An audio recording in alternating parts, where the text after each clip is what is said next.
안녕하세요. 신영어비결 제18강 진행하겠습니다. 자, 여기 보겠습니다. 회강 반조 작업이라고 하는, 그래서 이렇게 해서 수행하는 과정, 수행하는 것을 가리켜서 회강 반조라고 하는데, 회강 반조. 근데 이것은 그 사람의 본래 타고난 근원을 어머니 뱃속에서 태아를 기르듯 기르는 과정이다. 그러니까 함량하는 과정이다. 이렇게 표현했습니다. 함량하는 과정이다. 기르는 과정이다. 그러니까 여러분 뱃속에서, 그러니까 수정란이 만들어졌으니까 그것을 여러분이 어머니가 돼가지고 엄마가 돼서 뱃속에서 태아를 기르는 과정으로 함량의 과정이다. 이렇게 표현을 한다. 그러니까 타고난 근원을, 이 함량은 뭐예요? 근원을 기른다. 근원을 기른다고 하는 거죠. 그 근원의 자리에 그 알을 하나 만들어서 그 알을, 단을 만들어서 그것을 근원을, 그 근원의 자리에다가 이렇게 길러내는 과정이다. 이렇게 보는. 이렇게 처음에는 흩어진 것들을 거두어들이는 것을 함양 본원이요. 첩유 전명 과정이라고 한다라고 하는 거예요. 첩유 전명이라고 하는 것은 기름을 첨가해가지고 명을 늘린다. 그러니까 뭐예요? 수명을 늘리는 거죠. 수명을 늘린다. 그러니까 여러분은 생명의 불이 있는데 생명의 불이 꺼지면 죽는 거잖아요. 생명의 불이 꺼지면 죽어. 그러니까 어떻게 돼? 생명의 불을 계속 태워야 되는 거죠. 그러니까 생명의 불이 꺼지면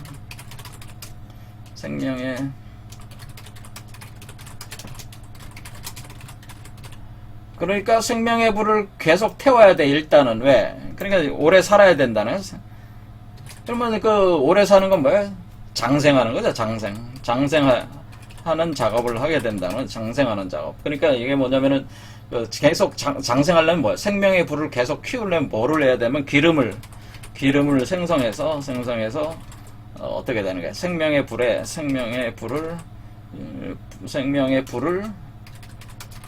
유지해야 되는 거죠. 그러니까 여러분의 몸을 계속 생명의 불을 유지하는 작업을 우선 하는데, 그것이 첨유전명이라고 한다라고 하는, 첨유전명. 그래서 이렇게 장생하는 거는 뭐예요? 생명의 불을 여러분들에게 여러분의 생명의 불이 꺼지면 죽기 때문에 일단은 처음 해야 되는 거는 여러분이 몸 밖으로 몸을 만들어서 이렇게 나오는 게 중요한 게 아니고, 일단은 여러분이 오래 사는 작업을 해야 되는데, 그것을 가리켜서 첨유전명이라고 했다는 거죠. 첨유전명. 그래서 기름을 첨가해서 명을 계속 늘리는 그 과정이다라고 하는 거예요. 이게 첨유전명 과정이 있다. 첨유전명 과정이 있는데, 이것은 마태복음에 보면 똑같은 얘기가 나와요. 그때 마태복음 25장에 그때 천국은 마치 등을 들고 있는 신랑을 맞으러 나간 10처녀와 같다.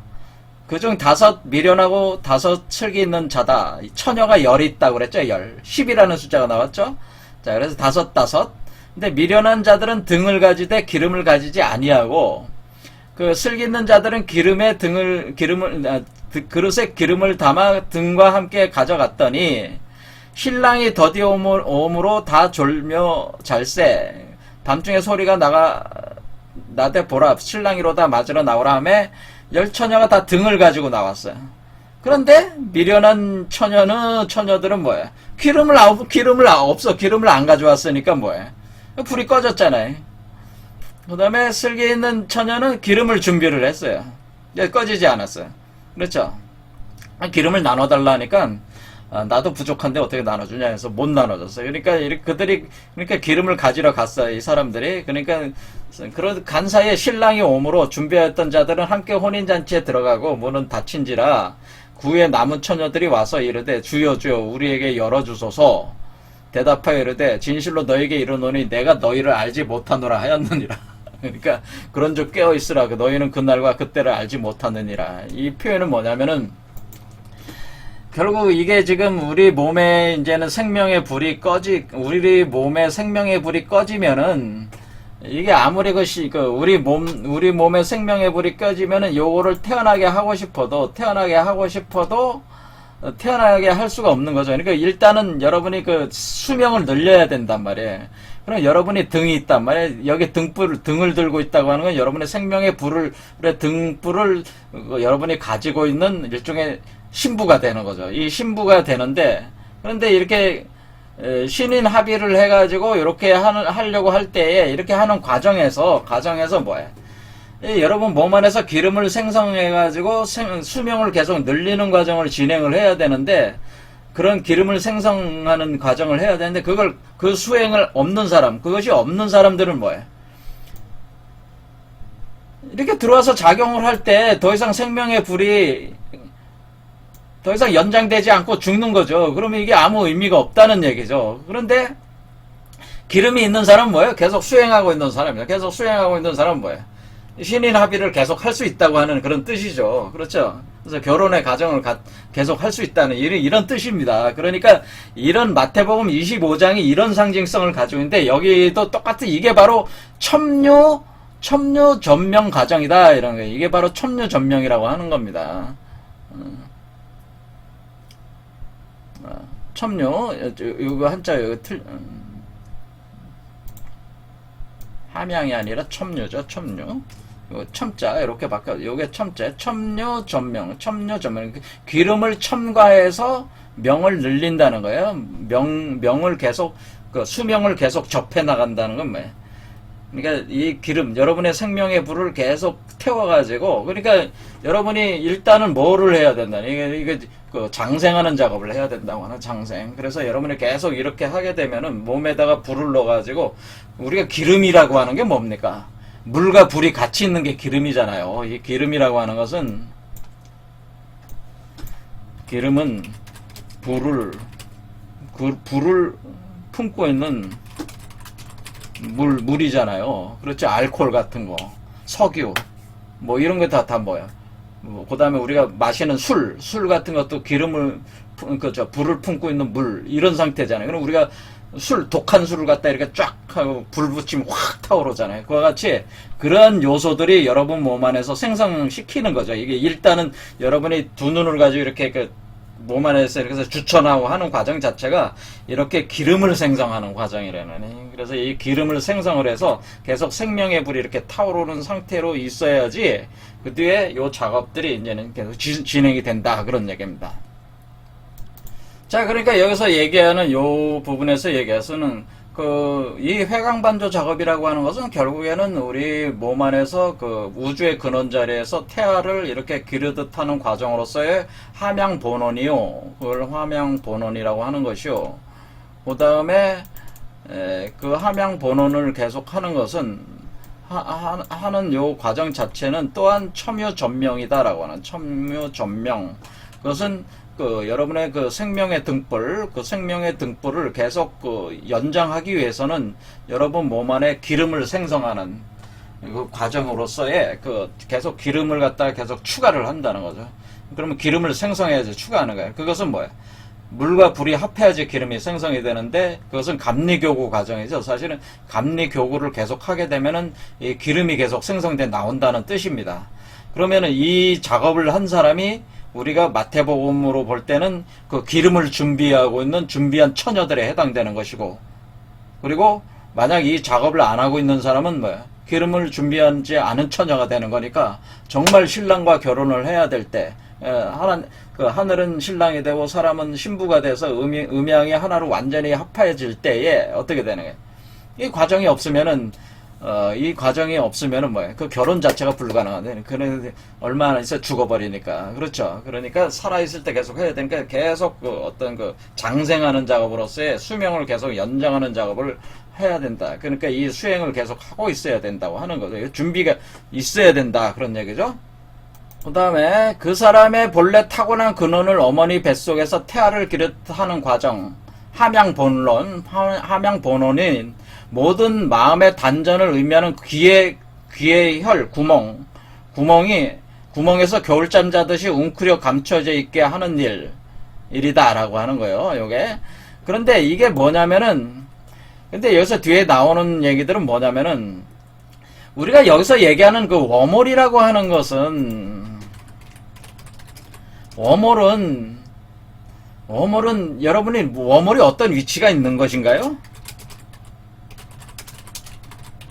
한마디로 이 구멍이라고 하는 거 있잖아요. 이 구멍이라고 하는 우주의 근원 자리인 웜홀은 어떤 특정한 위치가 있는가, 그게 아니라는 거죠, 사실은.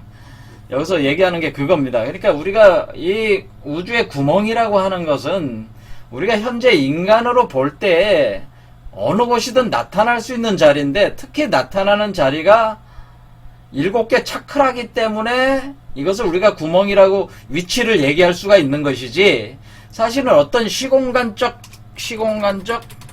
개념이 아니다라는 거죠. 여기서 얘기하는 거는, 그러니까 우리가 어떤 여기서 수행을 하는 데 있어서 어떤 시간과 공간의 얘기를 하고 있어요. 분명히 여러분들 그러면 항상 우리가 묻는 게 그거잖아요. 그러면은 그럼 1단계는 그럼 하단전이고 2단계는 중단전, 3단계는 뭐 상단전에서 이렇게 몸으로 나오는 건데, 그러면은 그게 위치가 있는 거 아닙니까? 그럼 손가체에서 뭐 이렇게 뭐 만들어지고 그런 거 아닙니까? 이렇게 하는데 그게 아니라는 거예요, 원래.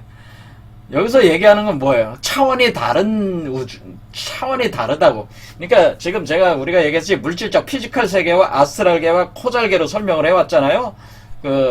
그와 같이 우리의 물질계와 아스트랄계와 심계와 그 다음에 코잘계, 이것은 우리의 근원계란 말이에요. 근원계 때 이거는 서로 다른 세계로서 이렇게 연결되어 있는 것이지, 어떤 물질계의 특정 어떤 자리가 코잘계의 어떤 특정 자리가 될 수가 없다고 하는 거예요. 그러니까 우리가 코잘계를 웜홀이라고 보면은, 이 웜홀의 세계가 어떤 그 물질계의 특정 자리로 이렇게 그 시간과 공간, 물질계는 뭐예요? 물질계는 시공간이 있는 세계고, 여기 코잘계는 시공간이 없어. 한번 공의 자리란 말이야. 이건 공이란 말이야. 이 세계는 바로 공이란 말이야, 공. 그러니까 우리는 어떤 착각을 하게 되냐면은, 어떤 공이라는 것이 어떤 위치가 있다고 자꾸 생각하는데, 그게 아니고, 우리가 그 수련하는 과정에 있어서의 이렇게 나타나는 자리가 있는 것처럼 우리가 자각을 하고 느끼는 것 뿐이지, 우주 자체의 그 공자리는 원래 그게 그러니까 우리가, 자, 이렇게 생각하시면 돼. 저 안에 있는 그 첫 번째 차크라가 제가 활성화돼서 공이 발동을 했다 할 때, 그 공과 여러분 몸 안에서 공이 발동할 때 그 공은 다르겠습니까? 같겠습니까? 그건 같은 자리라고 하는 거죠. 그러니까 저의 공과 저의 그 자리가, 그러니까 우주의 근원 자리가, 여러분의 근원 자리와 저의 근원 자리가 같다는 거예요.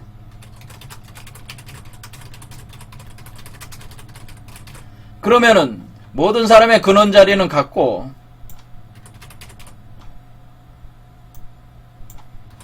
또 어떻게 돼? 모든 생명체의 근원 자리는 다 같겠죠? 그러면 과거 사람들, 미래 사람들은, 현재 사람들은 근원 자리가 다 같다. 그 얘기예요. 미래에 있는 사람이나 나올 사람이나 과거에 있었던 사람들이나 그 근원 자리는 다 같았던 거예요. 그러니까 근원 자리라고 하는 것은 그와 같은 시공간을 초월한 자리라고 하는 거예요. 시공간 초월이라고 하는 겁니다. 그러니까 그것이 각 개체로 나타날 때 우리가 여기 이 첫 번째 차크라, 두 번째 차크라 이렇게 얘기하는 것이지, 손바닥 얘기를 하는 것이지, 사실은 이 자리 자체는 원래 근원 자리로서 모든 그 우주의 생명의 근원 자리, 그 자리일 뿐이다라고 하는 거예요. 시공간 개념이 이러하다는 것이 기본적으로 깔려 있다는 것을 알고 이렇게 공부를 하시면 좋겠죠. 자, 오늘 여기까지 하겠습니다. 감사합니다.